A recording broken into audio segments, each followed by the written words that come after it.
안녕하십니까. NBS 초대석의 윤원기입니다.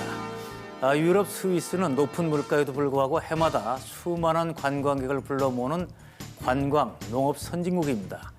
그 스위스를 대표하는 풍광을 꼽는다면 아마 많은 분들이 알프스의 푸른 산기슭에서 소가 여유롭게 풀을 뜯는 장면을 떠올리지 않을까 싶습니다.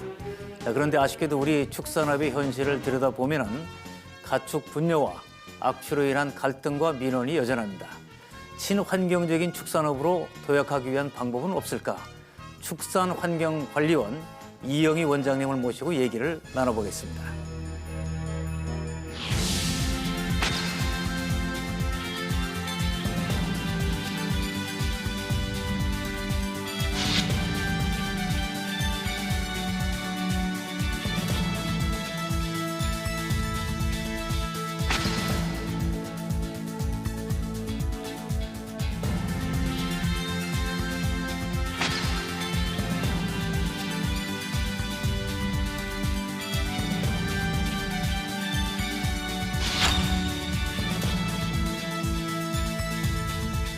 예, 이 자리에 축산환경관리원 이영희 원장님을 모셨습니다. 안녕하세요. 예, 반갑습니다. 예, 반갑습니다.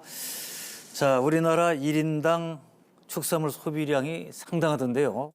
자, 저도 깜짝 놀랐습니다. 다른 나라로 비교를 한번 해주시죠. 작년도 통계청 자료에 의하면은요, 국내 이제 그 축산물의 그 총 생산량이 한 19조 가까이 됩니다.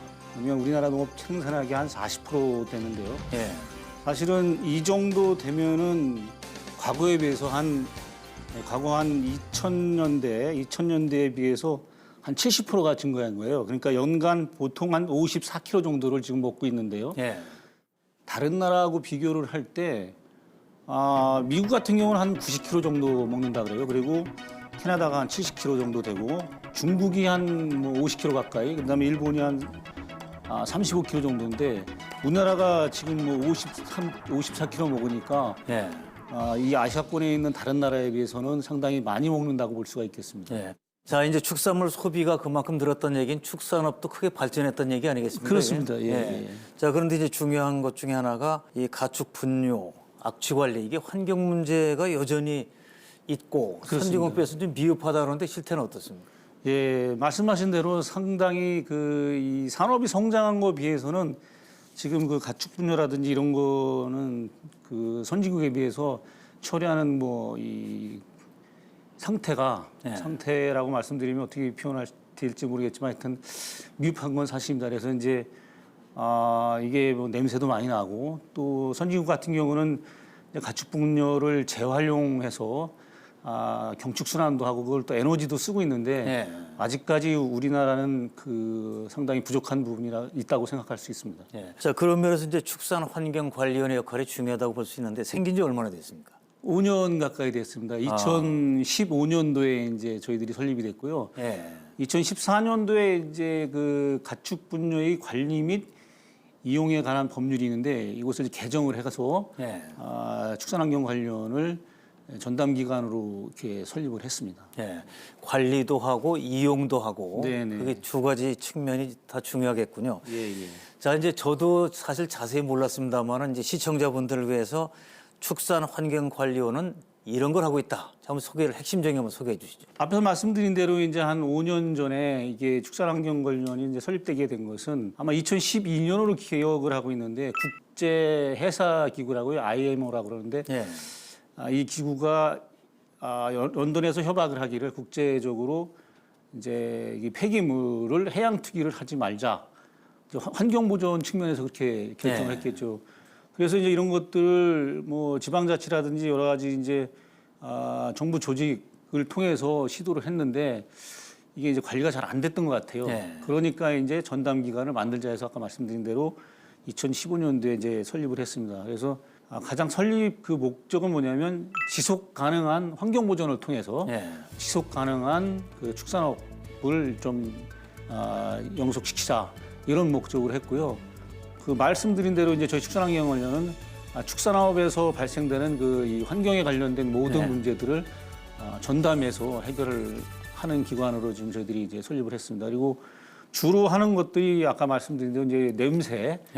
주로 이제 뭐 악취라고 표현을 많이 하는데 이제 축산에서 생각하는 좀 이 사람들이 불편하는 그 냄새 문제를 해결하고 그다음에 축산에서 이제 이 생산되는 그 이제 가축 분뇨 예. 이런 것들을 자원화하고 그다음에 또 재활용하고 그다음에 또 다른 방식으로 하여튼 그 이 순환시키는 그런 업무를 하기 위해서 설립된 기관이라고 보시면 되겠습니다. 예. 자, 꼭 필요한 조직이다라는 생각이 우선 들고요. 네네. 그러니까 이제 통합적이고 체계적으로 관리하겠다. 그렇습니다. 이래서 만드는 거군요. 그러니까. 네네.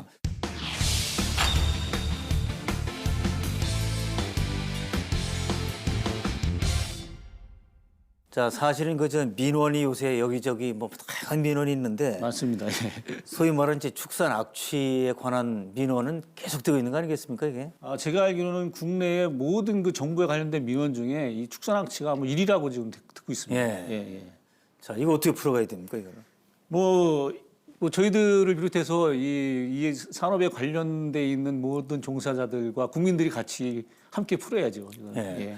그럼 이걸 해결하기 위해서는 이제 과학적인 것도 있을 수 있고 또 뭐 교육도 있을 거고 또 전문 인력도 필요한가요, 이게? 맞습니다. 예. 지금까지는 이제 사실 제도적으로 많이 이 문제를 풀려고 애를 썼었습니다. 예. 그런데 실제적으로는 여기에 관련된 전문 인력이 양성도 되지 않았고 또 대학에 이제 축산학과나 관련된 뭐 학과가 있습니다만 거기에서도 이와 관련된 축산 환경에 관련된 전문 인력이 양성되지가 않았었습니다. 예. 그래서 뭐 이런 전문 인력을 양성해서 그분들로 하여금 축산 환경에서 발생되는 문제를 전담해서 풀 수 있는 그런 것도 상당히 필요하다고 생각합니다. 예. 역시 그 뭐 사람이 또 이제 관여를 해야 되니까 그렇습니다. 말이죠. 예. 그 이제 악취 문제, 그다음에 이제 가축 분뇨에 대해서 이제 우리가 관심을 갖는 거는 환경 개선도 중요하지만 또 자원화 될 수 있는 거 아니겠습니까, 이게? 그렇습니다. 예. 자, 여기에 대해서는 지금 어떤 또 대책을 갖고 있습니까? 주로 이제 그 가축 분뇨라는 게 가축들이 이제 뭐 이 사료라든지 이런 것들을 섭취해서 배설하는 거지 않습니까? 쉽게 말하면 이제 뭐 좀 이 예전에는 이제 똥이라고 표현을 했는데 요새는 이제 좀 고급스럽게 분뇨 이렇게 얘기를 합니다. 근데 이걸 가지고 이제 아주 예전에는 우리가 화학 비료가 나오기 전에는 사실은 뭐 사람들이 배설하는 배출물하고 그다음에 가축에는 걸 다 농경지로 환원을 해서 그걸 근데 그 식물의 영양으로 썼지 않습니까? 우리 어렸을 때 많이 봤죠. 그런데 지금은 이제 화학 비료를 많이 쓰고 있는데 이런 것들을 대체하는 방안 중에 하나가 이제 가축 분뇨죠. 그래서 액비도 만들고 그다음에 가축분 퇴비, 고형물인 퇴비도 만들어서 그거를 농경지에 투입을 해가지고 이제 작물을 생산하는데 영양 물질로 쓰는 것도 있고 또 한 가지는 요즘은 이제 기술이 발달돼서 거기서 이제 이 가스를 발생시킵니다. 메탄가스 같은 거. 에너지로. 그래서 바이오 에너지라고 그래서 그 메탄 가스를 발생시켜서 그 메탄을 연소시켜 발전을 하는 그런 것도 있고요. 아니면 좀 정제를 해서 그 메탄을 직접 연료로 쓰는 우리가 그러면 LNG나 LPG처럼 이런 경우도 있습니다. 그래서 여기에 관련된 그런 기술과 제도들만 잘 활용해도 좀 전에 사회자님께서 말씀하신 이런 가축 분뇨의 자원화는 상당히 우리가 발전시킬 수 있고 또 활용할 수 있다고 생각이 듭니다. 환경 개선도 되고 자원화도 가능하고. 그렇습니다. 선진국 이제 환경 개선도 하면서 이걸 자원으로 쓰고 있는데 기술이 상당히 앞서 있으면 그걸 잘 보고 좀 벤치마킹을 하든가 받아들여서 더 개선하면 되지 않겠습니까? 그렇죠. 선진국 현황은 어떻습니까? 뭐 통계적인 거를 제가 갖고 있지는 않지만 사례로 말씀드리면 가장 그래도 지금 그 축산 그 분뇨라든지 이런 것들을 활용해서 잘하고 있는 나라가 대표적으로 잘하는 나라가 독일이라고 생각을 합니다. 독일 같은 경우 제가 좀 전에 말씀드렸던 바로 이 바이오 에너지 쪽에 상당히 많은 이 발전을 했습니다. 그리고 국내에도 그 독일의 그런 그 선진 그 기술을 도입을 해서 일부 하고 있는 데도 꽤 있습니다. 그래서 저희가 볼 때는 이제 기술적인 문제는 크게 문제가 아니고 이제 우리나라 여건에 맞도록 그 선진국의 기술을 갖다 잘 적용하는 것들 그렇겠네요. 관건이 될 것 같습니다. 자, 우리나라에 맞는 것으로 더 이제 발전시켜 나갈 수 있으니까 기대가 되고요. 자, 그런데 이제 지난해부터 축산 환경 개선책으로 무허가 축사에 대한 적법화 문제 이 네. 논란이 있던데 예. 이건 지금 이게 왜 필요한 사업이죠 이게? 예, 사실은 이 무화과 축사 적법화는 아주 큰 축산 단체라든지 축산 농가의 그 이슈가 되었던 게 사실입니다. 예. 뭐 아시겠지만 제가 기억해 2011년도에 환경부에 대한 감사원에서 이제 감사를 했었는데 아마 그때 이 수도권 상수원 보호 지역인 아마 팔당댐 이쪽 지역에 아마 이제 이 축사들이 난립이 됐던 것 같습니다. 근데 대부분이 다 이제 사실은 상수원 보호 지역에는 축사를 설립할 수 없도록 돼 있었는데 그렇죠. 거기에 이제 이런 축산 시설이 들어가 있었고 그런 것들을 정리하는 과정에서 이제 이게 적법화를 하자 아마 그렇게 해서 배경으로 알고 있고요. 그 이후에 2014년도에 하여튼 이것을 이제 법적으로 하도록 법제화한 것 같습니다. 그래서 이제 도입 배경을 말씀드린 대로 일단은 뭐 이 환경적인 측면도 있고 그다음에 또 한 가지는 사실 과거에 이 축사들이 뭐 규격이라든지 또 어떤 뭐 이 농지가 있는데 농지 사인간이 아니면 사인과 뭐 지방 정부나 공적 기관하고의 어떤 소유의 문제, 그러니까 무단 점거를 한다든지 뭐 이런 문제들이 많이 대두가 됐던 것 같습니다. 그러니까 이런 것들을 한번 정리를 해보자 해서 이렇게 무허가 적법화가 이제 추진이 됐는데 사실은 뭐 오래전에 이제 행정 예고도 했고 그렇게 해서 2018년 3월 24일까지 끝나는 거였는데 올 9월 26일까지 다시 연장이 돼 갖고 지금 추진을 하고 있습니다. 현재 진행 중이네요, 그러니까. 네, 그렇습니다. 자, 그러니까 이제 어차피 이거는 뭐 제대로 개선도 하고 적법화를 해야 되는데 하다 보니까 이제 현실에서는 갈등 요인이 있다 이거죠, 그러니까. 그렇습니다. 예. 그 농민들 입장은 무슨 얘기가 나오는 겁니까? 이제 아무래도 아까 말씀드린 대로 이거를 하려면 법적인 문제, 뭐 측량이라든지 그다음에 또 다시 이제 제대로 건축을 하려면 뭐 또 건축 설계라든지 뭐 이런 것들이 상당히 현실적으로 문제가 많거든요. 그리고 또 농촌 지역에 아직도 축산 농가들이 고령화돼 있어 갖고 사실 그런 것들 행정적인 것들을 쉽게 못 하시는 부분들이 있어서 그런 문제들을 해결해서 또 정부나 또 저희 전담기관 축산환경관리원 그다음에 지자체 또 뭐 건축사협회, 농협 등 여러 기관들이 뭐 지적공사, 농어촌공사 해갖고 여러 기관들이 지금 협동으로 지금 추진을 하고 있습니다. 자, 그러니까 이제 이거를 적법화한다는 얘기는 일정한 기준을 충족도 시켜야 된다는 얘기기도 하니까 축산농가 입장에서는 이제 부담이 좀 될 수도 있고 말이죠. 그렇습니다. 그거를 제대로 풀어갈 수 있는 이제 대책이 나와야겠어요, 그런 면에서는. 지금까지, 피해는 또 없어요. 줄일 수 있으면 줄여야죠. 예, 근데 지금까지 하여튼 뭐 여러 관련 기관들이 또 협조도 하고요. 아마 지금 전체 한 12만 축산 농가 중에 적법화 대상 농가가 3만 한 2천여 농가가 되는 것 같습니다. 그런데 현재 완료되거나 아니면 진행 중인 농가가 한 88% 정도 됩니다. 그리고 이제 측량하고 있는 데가 한 6% 되고 아예 이제 폐업을 하려거나 아니면 그냥 이제 도저히 뭐 혹시나 이제 더 연기가 될까 하는 농가들이 한 6% 내외가 되는 걸로 저희들이 현재까지는 파악을 하고 있습니다. 그런데 매달 저희들도 뭐 장관님이나 차관님이 주재해서 관련 기관들 기관장과 부서장들이 영상회의도 하고 지자체하고 그다음에 또 현장 방문도 하고 그래서 하고 있는데 제 생각에 개인적인 생각으로는 아마 무난하게 되지 않을까 생각이 들고요. 진행 농가 중에 아직 좀 늦게 시작을 해서 늦게 시작해가지고 9월 26일까지 만약에 이게 완료가 안 된다라도 정부에서는 이제 추가 이행 기간이라는 거를 이제 부여를 해서 하려는 의지는 있는데 물리적으로 시간이라든가 이런 게 안 되니까 그렇게 해서 이제 마무리를 할 생각을 가지고 있는 것 같습니다. 자, 최근 논란이 되고 있는 퇴비 부숙도 문제. 자, 논란거리의 내용은 어떤 거고 어떤 대책을 지금 준비하고 있습니다. 말씀하신 그 퇴비 부숙도 시행은요. 2015년도 3월 달에 가축분뇨 법령이 개정되면서 2020년 3월 25일부터 퇴비의 부숙도를 검사를 해서 이것을 이제 그 기준에 맞지 않고 지키지 않는 농가나 퇴비 생산 업체한테는 과태료 같은 그런 이제 제재를 가하겠다 이렇게 돼서 5년 전에 이제 이게 이제 예고가 됐었습니다. 그래서 당장 이제 내년에 시행이 되어 있는데 이제 관련 축산 농가나 단체에서는 아직 준비가 안 돼 있다.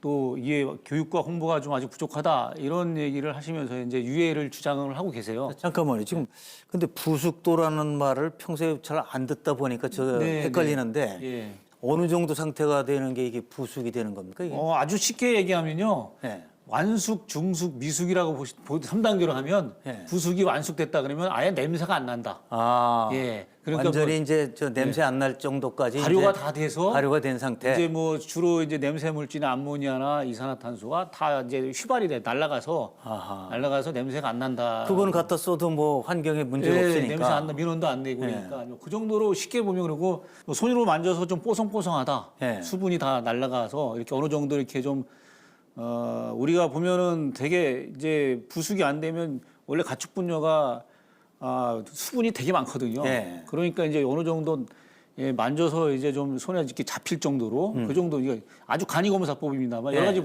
뭐 색깔이라든지 뭐 만져서 이렇게 방법이 있습니다. 검사. 냄새가 안 나게. 네, 근데 가장 확실한 거는 이제 냄새가 안 나면 완숙됐다라고 보시면 돼요. 그러니까 냄새 때문에 또 이것도 사실은 뭐 제도를 도입하게 됐으니까요. 그러니까 지금까지는 이제 부숙이 안 된 거를 뭐 논밭에 버리든가 야외에 버리든가 하는데 이제 앞으로 그거는 안 된다. 그렇죠. 완전히 부숙된 것만 하라. 예. 근데 그거를 제재를 이제 언제부터 하는 거죠, 그게? 내년 3월 25일부터 이제 하겠다는 얘기. 3월 25일부터는 부숙이 안 된 걸 나가면 그걸 뭐 벌금을 물리든가 이렇게 하겠다는 예, 거예요. 과태료를 이제 부과하겠다는 게 이제 법에 예고가 됐고요. 되니까 이제 축산농가에서는 이게 좀 뭐 거기 늘 하던 건데 네네. 좀 심하다 이렇게 나오는 건가요? 좀 어떻게 되나요? 예, 이제 여러 가지 여건이 있습니다. 우선 이제 그 부숙을 시키려면 장기간 이거를 퇴비를 보관을 한다든지 시간이 아니면, 걸리겠죠. 예, 중간 중간에 이거를 이렇게 이제 자꾸 뒤집어줘서 발효를 촉진시킨다든지 이런 방법들이 필요한데 거기에 필요한 뭐 이 시설이나 뭐 장비도 좀 부족하다. 또 그거 할 사람도 별로 없다. 이런 게 이제 현장 농가들의 얘기고.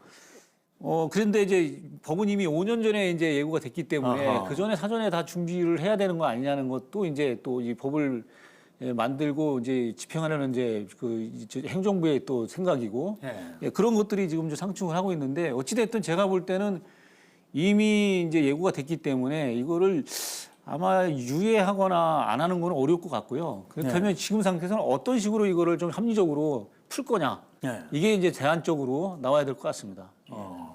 그 내년 3월 25일이면 뭐 얼마 남지도 않았어요. 내년 네. 봄, 네, 어떤 네. 이른 봄인데 네네. 그때까지 빨리 좀 저 시설이나 준비를 해 주셨으면 좋을 텐데 이게 이제 쉽지 않은 곳이 있으니까 논란이 되고 있는 거네요. 그러니까. 네. 그런데 이제 정부도 뭐 그래서 그 관련된 시설에 필요한 어떤 뭐 이렇게 장비 같은 것들, 네. 포크레인이 됐든 뭐 스키드로라든지 이런 것들은 아마 점차 지원 계획을 갖고 있는 걸로 알고 있습니다. 네. 그리고 이번 추경에도 그런 것들을 하기 위한 예산도 좀 일부 확보를 한 걸로 알고 있고요. 또 이미 사전적으로 지난 4월 달인가요? 그 각 지자체 담당 공무원과 그다음에 관련된 축협, 농축협의 직원들을 그 대상으로 교육도 사전 교육도 한 바가 있습니다. 네. 그 지금 또 지자체별로는 각 농가를 대상으로 한 70% 정도 전체 대상 농가야 70% 정도는 지금 교육을 진행하고 있는 걸로 알고 있습니다. 예. 그 현장 점검도 잘 해봐야겠어요. 그러면. 예, 그래서 최근에도 이제 저희와 그다음에 농식품부, 환경부, 지자체 공무원들이 현장 합동 점검도 나갔고요. 일부는 이제 표본 조사지만은 농가 설문 조사도 지금 진행하고 있습니다.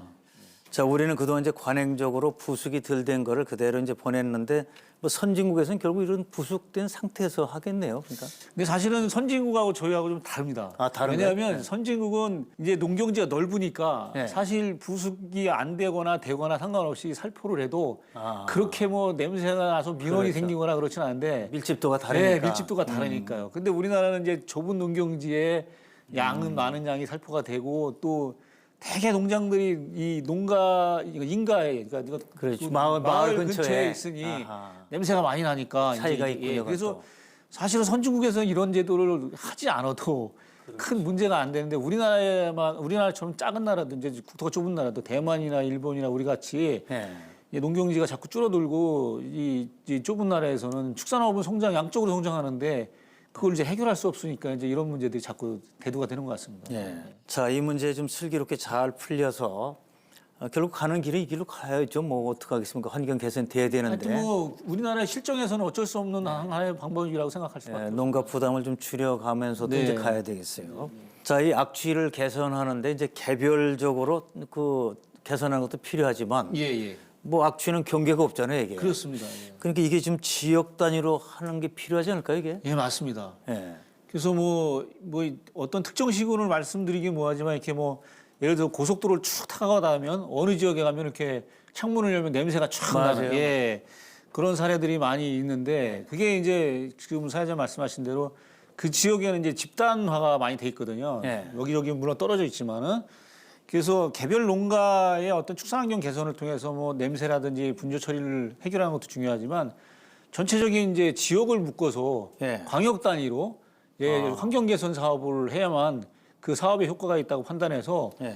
2016년도부터 매년 한 2 내지 3개 시군 단위로 해서 광역 축산 악취 개선 사업을 하고 있습니다. 아, 그런 사업이 있습니다. 예. 그래서 그 사업에 포함되면 적어도 뭐 한 15개 이상 농가들을 이렇게 묶어가지고 그래서 전체적으로 이제 냄새를 줄이는 여러 가지 저감 기술들이 있거든요. 그 기술적으로 들어가고 그다음에 이제 가축 분뇨도 이제 공동으로 처리할 수 있도록 예. 그 자원화 시설도 넣고 그다음에 이제 말씀드린 대로 그 개별 농가에 썼던 그런 뭐 정보통신 기술, ICT 기술을 활용한 악취 관리 시스템도 거기 예. 같이 넣어서 아하. 종합적으로 이제 그 지역에서 그 발생되는 축산 관련 민원들을 해결하는 방법으로 해서 지금은 아마 예전보다 이제 제가 특정 지역이기 때문에 말씀 못 드리지만 예. 거기 지나가면은 그 냄새 냄새가 많이 나는 데가 있어요. 예.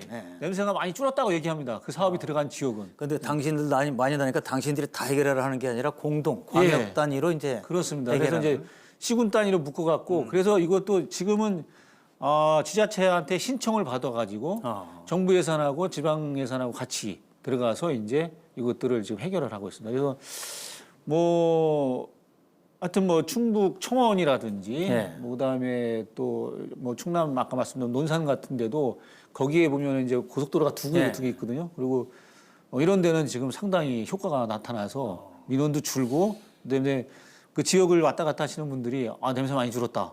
예, 이런 말씀들을 하고 계십니다. 자, 그러니까 공동 인식, 공동 대응 네, 이렇게 해서 효과를 내는 건데 이제 이게 시간이 갈수록 이렇게 되면 많이 개선이 되겠어요. 예, 그 사업은 계속 저희들이 지속적으로 확대하고 있고 예.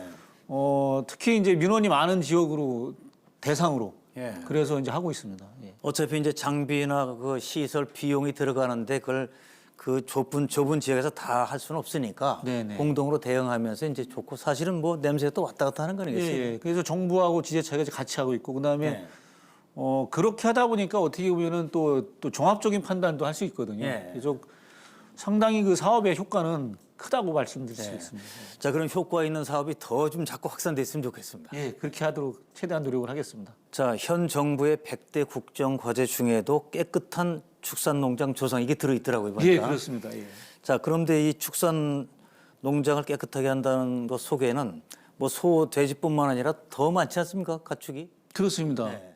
지금 현재 어떻게 진행되고 예, 있습니다. 주로 이제 지금 사회자님 말씀하신 대로 뭐 대가축이 소돼지를 중심으로 했고 그다음에 중소가축 중에도 이제 가금류가 이제 닭인데 예. 올해는 오리까지 포함을 시켜서 하고요. 전체적으로 이제 깨끗한 축산농장의 국정과제 목표는 2025년까지 1만 호. 그러니까 예. 전체 축산농가를 한 10만 호로 보고 한 12만 호에서 10만 호로 보고 그 중에 한 10% 정도를 깨끗한 축산농장을 만들어서 냄새도 안 나고 그다음에 이제 말씀드린 대로 이제 그 동물 자체도 예. 그 안에서 이제 좀 깨끗한 환경에서 사육이 될 수 있도록 예. 하자는 취지였습니다. 그래서 이것은 이제 매년 지자체에서 주관을 해가지고 이제 신청을 받고 있습니다. 예. 그래서 지금까지 작년까지 한 1,800농가가 현재 지정을 받고요.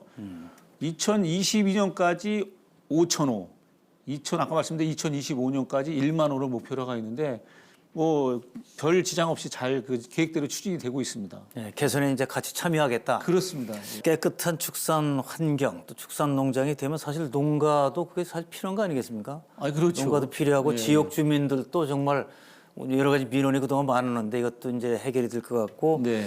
사실 요즘 또 동물도 환경권이 뭐 논란이 되더라고요 보니까. 예, 동물 복지 얘기도 많이 나오고. 동물 복지 얘기도 나오고 그러니까 이런 것들을 함께 해결할 수 있는 그야말로 선진화를 위해서도 꼭 필요한 네. 그런 내용이 아닌가 싶은데 자 이제 깨끗한 농장으로 지정이 되면 무슨 뭐 지원책 같은 것도 있어야 될 거 아닙니까 그게? 어떤 것들이 있습니까? 이제 사실 그런 질문도 많이 받고 있는데요. 네. 실제적으로 이 깨끗한 축산농장 아까 말씀드린 대로 그거는 일종의 이제 시범적으로 지정을 해서 네. 그것들을 일반 축산농가에 보여줘가지고 이것을 하나의 사례로 보여주기 위한 어떤 캠페인 비슷한 아하. 그런 국정과제가 돼가지고요. 예. 정부에서 직접적으로 지원하는 건 없습니다. 근데 대신에 정부에서 이제 직접 하지는 않지만 정부가 하는 사업이 있어요. 예. 예를 들어 갖고 뭐 가축분뇨 처리 지원 사업이라든지 예. 또 축사시설 현대화 사업 이런 것들이 사업이 될 때 사업 우선 그 대상권을 주어집니다. 예. 그리고 또 저희가 이제 깨끗한 축산농장으로 지정을 하면 아까도 말씀드렸지만 뭐 컨설팅이라든지 예. 뭐 그의 뭐 교육이라든지 사후 관리를 저희들이 직접 하고 있어요. 그래서 이런 것들을 통해서 하면은 이제 깨끗한 축산농장 지정에 대한 농가들의 어떤 필요성도 좀 인식하게 네. 해주고 그다음에 동기부여도 네. 해줄 수 있다고 생각을 해서 저희들이 하여튼 2025년까지는 어차피 국정과제로 이게 네. 채택이 됐기 때문에 열심히 좀 추진을 하고 있습니다. 뭐 직접 돈으로 지원하지는 않지만 그래도 그렇습니다. 다양한 인센티브는 있네요. 예, 그래도. 예. 예.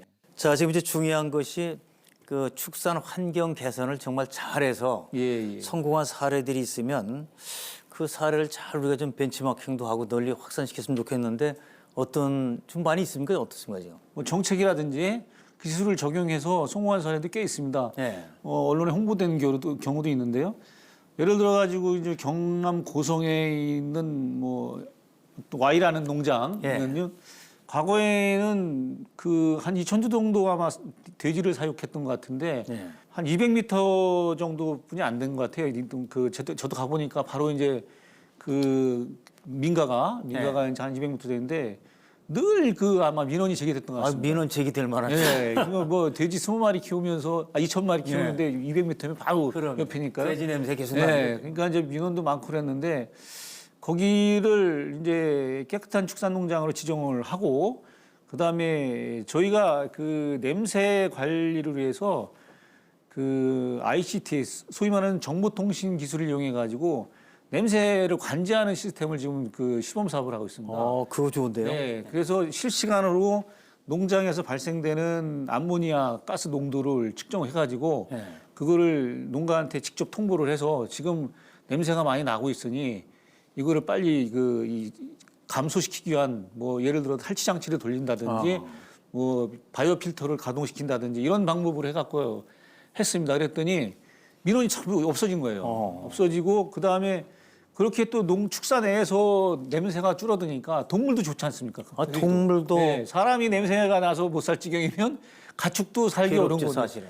그러다 보니까 이제 그 생산성도 높아지고 예. 그래서 이런 농장들이 몇 군데가 있습니다. 그리고 이제 냄새 쪽으로는 그렇고요. 그다음에 이제 가축 분뇨를 활용해서 자원순환에서는 천에서 이제 이 소위 말하는 벼농사 짓는 농가하고 축산 농가가 서로 이제 이 같이 협업을 해가지고 예.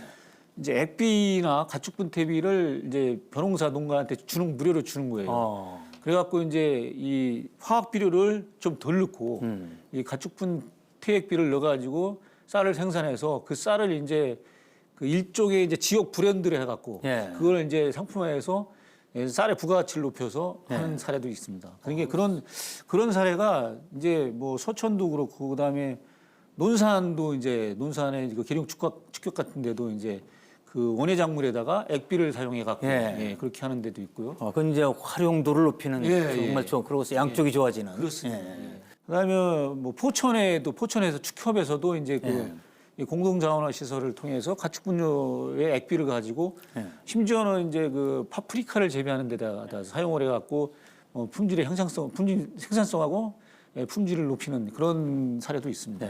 그런 그 성공 사례를 자꾸 이제 모아서 물론 뭐 보도된 곳도 있습니다만은 하여튼 더 많은 농가들이 그거를 좀 알게 하고 그런데 좀 격려도 하고 표창도 좀 하고 이렇게 해야죠. 예, 그런 제안을 많이 하십니다. 단체에서도. 그래서 저희도 응식부에 건의를 드렸고요. 네. 그리고 이제 그런 사례들을 쭉 막아가지고 정리해서 사례집을 만들어서 아하, 사례집을 만들어서 책자로 유인물도 이제 배포를 하고 네. 저희 이제 홈페이지에다 이제 탑재를 해가지고 인터넷에서도 볼 수 있도록 해드리고 또 여러 가지 이제 동영상 같은 것도 만들어가지고 유튜브에 네. 올린다든지 여러 가지 방안으로 홍보를 해서 사례를 홍보할 수 있도록 지금 준비도 하고 있고 추진도 하고 있습니다. 네, 성공 사례 공유야말로 정말 좋은 학습이죠. 예, 그렇게 해서 우리도 할 수 있다 하는 자신감도 갖게 되고 말이죠. 예, 하여튼 예. 저도 그런 말씀 드리니까 일단 뭐 기분도 좋아지고 또 좋은 방향으로 갈 수 있겠구나 하는 자신감도 생깁니다. 예, 예.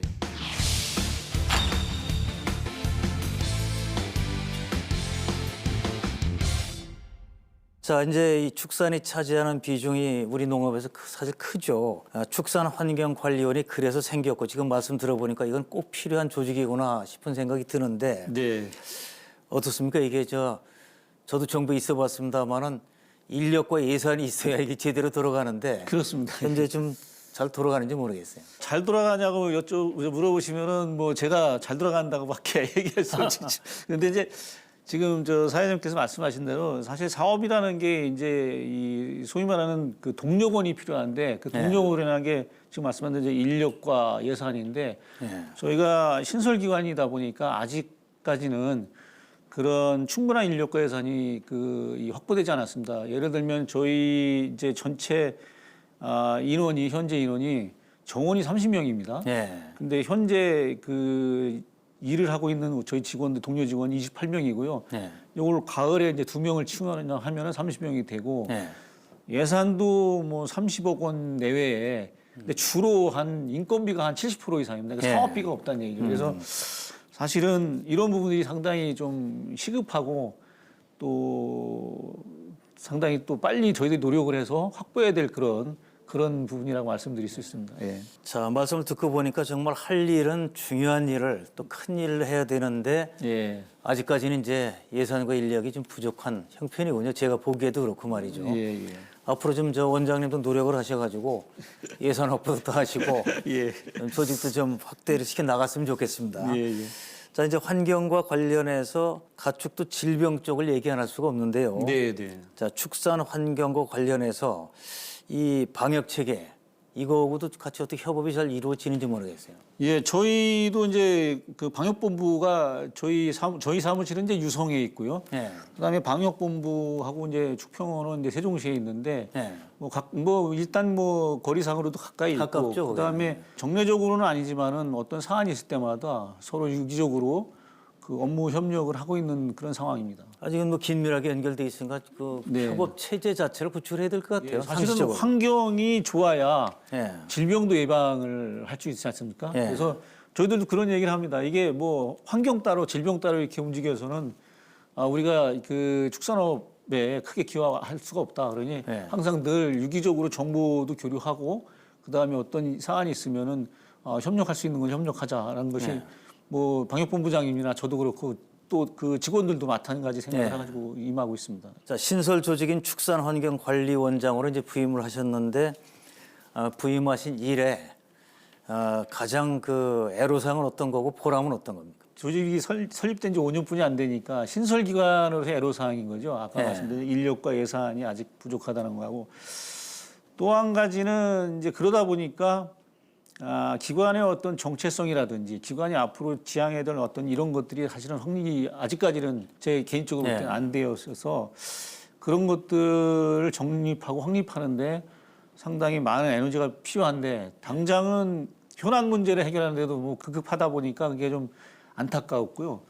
보람은 사실은 제가 여기 이제 축산환경관리원장으로 오기 전에 농진청에서 이제 근무를 했었는데요. 농진청에서 근무할 때 이제 본청의 연구정책국에서도 있었고 그다음에 소속기관에서 이제 국립식량과학원장도 하고 왔는데 전혀 다른 분야죠. 사실 제가 있었던 분야는 제가 또 전공이 이 축산이 아니었는데 와서 보니까 이 축산업에 대한 내부의 비판이 되게 많았었거든요. 그러니까 아까 말씀드려도 어떤 긍정적인 부분보다는 산업이 성장되면서 발생된 여러 가지 부정적인 부분에 대한 이미지가 되게 안 좋았는데 와서 보니까 여기에 관련된 우리 비록 이제 적은 인원이지만 많은 이 관련 종사자들이 이 문제에 대해서 심각하게 생각을 하고 고민하고 해결하려는 노력들이 보이니까 그것들은 되게 좀 보람으로 좀 느끼고 있습니다. 예. 그동안 뭐 현장도 많이 가보셨을 텐데 그 축산업을 하는 분들, 네네. 그분들이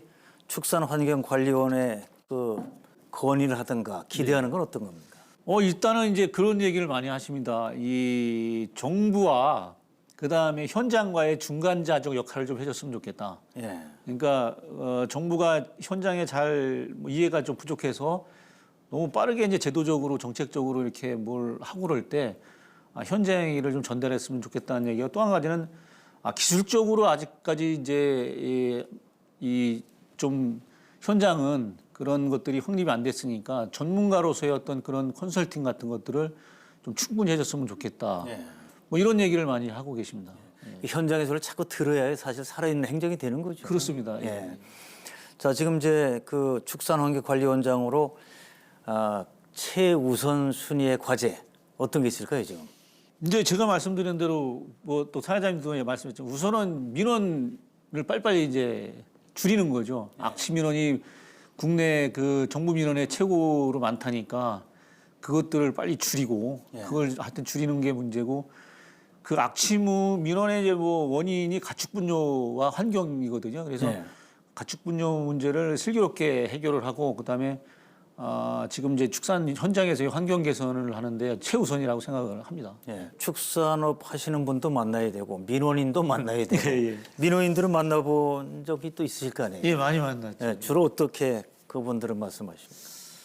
뭐 똑같은 얘기입니다. 지금 아직까지도 이제 일부 기업화가 된 축산 하시는 분들은 뭐 자본이라든지 능력이 있는 분들은 현재의 어떤 정부가 요구하는 제도의 수준에 접근을 할 수 있지만 말씀드린 대로 이제 소규모라든지 그다음에 고령화되신 그런 농가들은 그거를 그때그때 그렇게 만족할 만큼 접근을 못하니 그런 부분들을 좀 헤아려 줬으면 좋겠다 이런 말씀들을 많이 하시고요.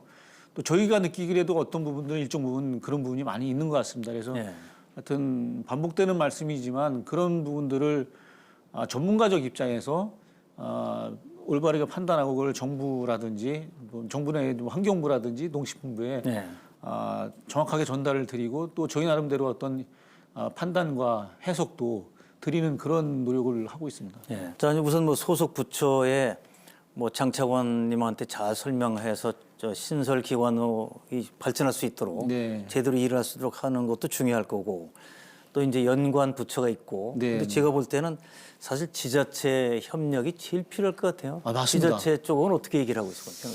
네, 지자체하고도 저희들이 이제 뭐 아까 말씀드린 대로 여러 가지 축산과제 하려면 깨끗한 축산농장 지정이라든지 그다음에 뭐 광역 악취 개선 사업이라 이런 거 하려면 지자체하고 협력이 안 돼서는 사업을 추진할 수 없습니다. 그런데 지자체의 축산 담당하는 분들도요. 상당히 열악합니다. 우선 인력이 부족하고요. 그다음에 또 지자체는 공무원이다 보니까 한 2년 내지 3년 되면 이렇게 순환이 되거든요. 바뀌고. 예. 그러니까 이제 전문성도 많이 떨어지시고 또 아시겠지만 축산 현장이라는 데가 가보면은 냄새나고 또 이 동물들이 그러니까 들어가려고 안 그러고 또 뭐 방역이라든지 여러 가지 이런 것 때문에 사실 출입도 되게 어렵고 그다음에 농가 자체도 아까 말씀드린 대로 그런 소규모 농가 같은 경우는 이 열악하니까 그 일을 잘 안 하려고 그러는 것 같아요. 공무원들 힘든 업무에 하나 힘들어하니까 안 하려고 그러죠. 그래서 지자체 공무원들하고 어느 정도 이제 이렇게 좀 한 1, 2년 지나면서 뭐 유대 관계도 되고 또 사업에 대한 어떤 정보 교류 개선하면 하면 또 바뀌고 그래서 그런 애로 사항이 좀 있는 것 같습니다. 그런 것도 이제 개선할 사항 중에 하나겠죠. 축산 환경 개선의 날 이런 게 있다고 하는데 그건 왜 생긴 겁니까? 예, 역시 또 하는 일은 어떤 거고? 예, 역시 이것도 깨끗한 축산농장 지정하는 것 같이 일종의 캠페인이죠. 캠페인을 통해서 축산 농가들한테 우리가 뭐 의식 개선을 해보자 그런 취지에서 이제 매월 둘째 주 수요일 날 축산환경 개선의 날을 지금 하고 있습니다. 그래서 그때는 이제 뭐 농장 단위로 뭐 청소도 하고 그다음에 그 주변 정리도 하고 이렇게 해서 그 참여는 누가 하는 겁니까? 이제 농장 스스로 하고 그다음에 이제 그때는 저희도 나갑니다. 저희도 나가고 저희하고 지자체 공무원도 나가고 또 농협도 지금 같이, 예, 농협도 같이. 같이. 예, 그래서 그 일종의 캠페인으로 해서 이것을 하면서 홍보 또 효과도 있지 않습니까? 그래서 네. 홍보하면서 농가들 스스로가 의식 개선을 많이 하고 있는 것 같습니다. 제가 네. 저도 이 행사에는 꼭 나가 보는데 나가 보니까 과거에 그 축산 농가하고 이 대화의 수준이나 내용이 지금하고 많이 달라졌습니다. 스스로가 좀 바꿔야겠다. 예. 국민들의 눈높이가 되게 높아졌다. 예. 잘못하면 우리 축산은 못하겠다. 이런 생각을 하고 계신 것 같고 또 스스로도 이제 바꾸고 계십니다. 예. 그런데 말씀드린 대로 이제 뭐 당장 이렇게 돈이 많이 들어가는 것들은 못 하시니까 뭐 점차적으로 이렇게 연차적으로 계획을 세워서 하시는 분들 그래서 하여튼 그 축산환경 개선의 날 그 캠페인도 소정의 하여튼 목표는 달성하고 있지 않나 이런 네. 생각을 하고 있습니다. 예. 이건 뭐 민원인뿐만 아니라 민원이야 뭐 냄새 난다 또 환경 문제 자꾸 이제 애로사항을 말씀하시는 거지만 네네. 축산 농가도 깨끗한 환경에서 살고 싶은 건 마찬가지 아니에요 사실은. 그럼요. 그러니까 동참을 할 수밖에 없는데 예. 현실적으로 이제 비용 문제라든가 그렇죠. 다른 예. 여러 가지 때문에 그러니까 같이 서로 이해를 하고 같이 풀어가야죠. 예. 제일 중요한 게 이제 이해관계자들의 소통 문제가 아닌가 싶어요. 맞습니다. 이게 사실은 과거에는 이런 축산 냄새가 뭐 좀 미화도 됐었지만 고향의 향수라든지 예, 예. 고향 냄새 네, 난다고. 고향 향수라고도 얘기하고 그다음에 또 정말 그 냄새가 구수하다고 느끼는 사람도 있고 네. 아주 오래전에는 사실은 가축들하고 사람하고 한 집에 살기도 했지 않습니까? 외양간도 있었고 닭도 그 안에서 키우고 그랬는데 지금은 이제 이게 생활 환경도 바뀌고 그다음에 세대가 바뀌니까 더운 것 같습니다. 세대가 바뀌었다는 얘기는 뭐 저희나 아니면 저 사회자님은 더 저희보다 이제 선배님이시니까 그때는 다 시골 출신들이 많고 네. 그런데 지금은 생활 그 교육 환경도 그렇고 생활 환경이 다 도시화돼 있고 농촌에 가도 거의 이제 이 양식으로 많이 이제 깨끗하죠. 뭐 대부분 깨끗하죠. 그러니까 이제 접하진 않았으니까 젊은 세대들은 낯선 겁니다. 네. 예. 그러니까 사실은 과거에는 용납되던 그 냄새가 그리고 향수로 느꼈던 냄새가 지금은 이제는 불쾌한 그런 거로 되니까 사실은 뭐 이해의 어떤 그런 문제도 있고요. 그리고 한 동네에서 같이 계속 몇십 년 축산업을 같이 했음에도 불구하고 그 안에 이제 새로운 분들이 뭐 귀농을 한다든지 귀촌하면서 또 이제 달라지죠. 이게 낯선 냄새를 맡다 보니까 이거 불쾌하다. 그러니까 또 그게 이제 민원이 되고 또 그 지역 내에 갈등의 소재가 되고 또 그 원인이 되고 그런 것들이 있는 것 같습니다. 그래서 말씀하신 대로 사실은 상당히 그 산업과 그다음에 지역 주민 간의 어떤 이해와 소통이 되게 중요하다는 그 생각을 하고 있습니다. 예. 그건 이제 그 세대 간에도 다르고 서로 이제 이해관계가 달라질 수 있는데 그러니까 갈등이 자꾸 생기는 거죠. 그렇습니다. 예. 지금 사실 뭐 대도시를 보면 공기청정기, 공기정화기가 그냥 거의 일상화돼 있다시피 한데 그렇습니다. 예. 이제 축산 분뇨 이런 냄새 맡으면 불쾌하다고 생각하는 사람이 많죠. 그 냄새 맡고 참 구수하다고 얘기하면 이제 꼰대가 바로 되는 거 아닌가요, 이게? 맞습니다. 예, 젊은 사람들은 맡아본 적도 없는 냄새이기 때문에 예. 이런 환경이 바뀐 거, 의식이 바뀐 거를 고려해서 좀 개선이 됐으면 좋겠고요. 자, 이제 한 가지 걱정스러운 거는 이거 빨리 고쳐야겠다. 이게 빨리 고치려니까 좀 강하게 규제를 한다든가 해서 축산농가들이 그거는 너무 힘들다. 네. 그러니까 좀 시간을 좀 주면서 천천히 갑시다 하는 사람도 있을 거 아니에요, 이게. 그렇습니다. 예. 그거 어떻게 풀어가야 됩니까? 그래서 뭐 그것도 이제 저희도 이게 제도의 문제냐 인식의 문제냐 뭐 이런 얘기를 많이 하는데 제도는 이제 행정을 하는 정부나 지자체 입장에서 제도를 통해서 빨리 이거를 이제 해결하겠다는 생각이고 이제 그거를 받아들이는 이제 생산 농가는 뭐 과거에 그냥 뭐 이렇게 안 해도 다 살아왔는데 네. 해왔는데 왜 지금 와갖고 이렇게 급하게 하느냐 이렇게 얘기하는 분들도 계십니다. 그래서 제가 볼 때는 그분들의 두 측면의 그 얘기도 다 이해는 됩니다. 그래서 빨리 그 이해를 시켜야겠다. 네. 서로에 대한. 그리고 그 이해는 이제는 좀 뭔가 이 감정이나 그다음에 어떤 뭐 이 자기 산업의 어떤 이기주의 이런 거를 떠나서 전체 국가적인 그런 차원, 그다음에 국민적 차원, 또 지역적 차원 뭐 이런 차원에서 한번 접근을 하면 서로 양보할 건 양보하고 그다음에 이제 뭐 앞세울 건 앞세우고 이렇게 해야지 되지 않나 이런 생각이 듭니다. 역지사지하는 마음이 항상 맞습니다. 있어야겠어요. 예, 그러니까. 예. 근데 그 이제 축산 농가도 보면은 좀 대형화돼 있는 곳이 있고, 네네. 그야말로 소 몇 마리인 경우도 있고. 그렇습니다. 근데 그거는 어떻게 지금 예, 그것도 어떻게 그래서 돼가는데? 이제 그렇게 이제 좀 차별화해서 예. 지금 정책을 하고 있습니다. 예를 들어서 태비 부숙도 같은 경우도 예. 소를 들면 최소한 뭐 12 미만 되는 데는 그 의무 검사가 지금 해당이 안 됩니다. 예. 하지만 이제 1,500제곱미터 이상 되는 데는 이제 뭐 의무 검사를 하도록 돼 있고 그래서 그것도 역시 이제 사장님 말씀하신 대로 대규모 농가 그다음에 자본력이 있는 농가하고 예. 그다음에 소규모의 영세한 농가하고는 달리 이제 구분해서 이렇게 저희들이 정책을 하도록 농식품부에서 방안도 마련했고요. 그것들도 저희들이 홍보를 하고 있습니다. 예. 자, 저도 이제 서울 살고 있지만은 서울을 벗어나서 이제 농가를 방문해 보면 정말 이게 무슨 냄새지? 이렇게 느낄 때가 뭐 종종 있습니다. 네네. 근데 이 문제를 풀어가는 것이 간단한 문제는 아니라서 바로 전문적으로 이제 축산 환경을 관리하는 조직까지 생겼는데. 네. 자, 지금 이제 원장님께서 정말 제일 중요한 게 국민 의식, 또 이해관계자의 다양한 의식이 중요하다고 하는데 시청자분들을 위해서 한번 좀 말씀을 해주세요. 우리가 하는 일도 다시 한번 강조를 해주시고 어떻게 이 문제를 갈등을 줄이면서 잘 풀 수 있을까 예. 말씀해 주세요. 뭐 모두에 이제 저희가 여러 가지 통계 얘기도 하고 그다음에 산업의 현황 말씀도 드렸는데 이 짧은 기간에 사실은 이 축산업이 급성장을 했습니다. 성장을 했죠. 뭐 양적으로 아까 말씀드린 40% 농업 생산액의 40% 이상을 이제 차지하고 있고 그다음에 거기에서 육류 소비도 이게 늘어났습니다. 그런데 역시 이제 급속 성장 속에서 이제 늘 보면은 이제 일종의 부작용 같은 부작용이죠. 거죠. 부작용이죠.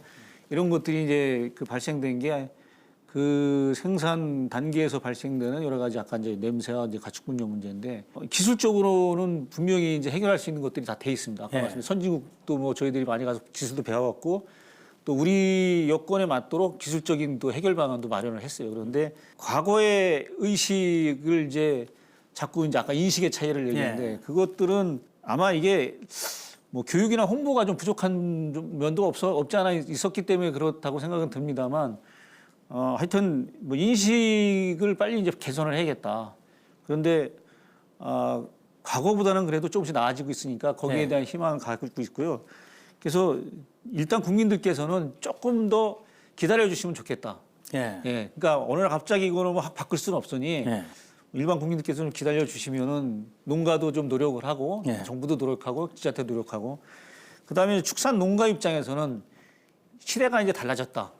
국민의 눈높이가 달라졌다. 또 말씀드린 대로 이미 세대가 바뀌어 갖고 과거에는 그래도 그냥 이해하고 다 받아줬던 것들을 못 받아주는 시대이니 농가가 어렵더라도 이제는 서로 노력하는 모습을 보여줘서 그것들을 통해서 국민들이 기다릴 수 있도록 국민들이 포용을 할 수 있도록 좀 노력하는 모습을 보여줘야 되지 않냐 이런 생각을 하고 있습니다. 그리고 저희는 저희 입장에서는 그러니까 전문가적 아까 견해와 또 기술 지식 또 이런 것들을 통해서 현장과 그 행정의 어떤 이 전달 체계를 제대로 하고 그다음에 어찌 보면은 이제 이 지금까지 없었던 일들을 지금 하고 있는 거지 않습니까? 전담 조직으로서 그래서 지금까지 했던 노력보다 더 많이 노력을 해서 국민들이 아쉬워하는 부분들 또 축산농가 느끼는 애로사항들 이런 것들을 가급적 빠른 시간 내에 해결을 해야겠다고 생각합니다. 자, 축산농가만의 문제도 아니고 민원인들만의 문제도 아니고 그러니까 어떤 거는 서로 도와야 되고 어떤 건 서로 양보를 또 해야 풀릴 수 있겠죠. 자, 모든 조직이 초기에 어떤 기반을 잘 닦아야 된다고 하는데 하여튼 원장님이 잘 이 조직을 탄탄하게 만들어서 이 문제가 좀 잘 국민 전체가 만족되는 쪽으로 해결이 됐으면 좋겠습니다. 하여튼 최대한 노력을 다하겠습니다. 오늘 감사합니다. 고맙습니다. 수고했습니다. 과거에 비해 고기 반찬이 우리 식탁 위에 오르는 날이 많습니다. 또 달걀과 우유는 장바구니에서 빠지지 않는 그야말로 친숙한 국민 먹거리라고 할 수가 있습니다. 우리 축산 농가들이 맛있고 건강한 축산물을 국민들에게 안전하게 제공하고 있다는 자부심을 가지고 환경 개선에 보다 노력한다면 한국의 축산업은 그야말로 국민의 신뢰와 사랑을 한 몸에 받는 지속 가능한 산업으로서 확고히 자리매김을 할 수 있을 것 같습니다. 오늘 함께해 주신 여러분 감사합니다.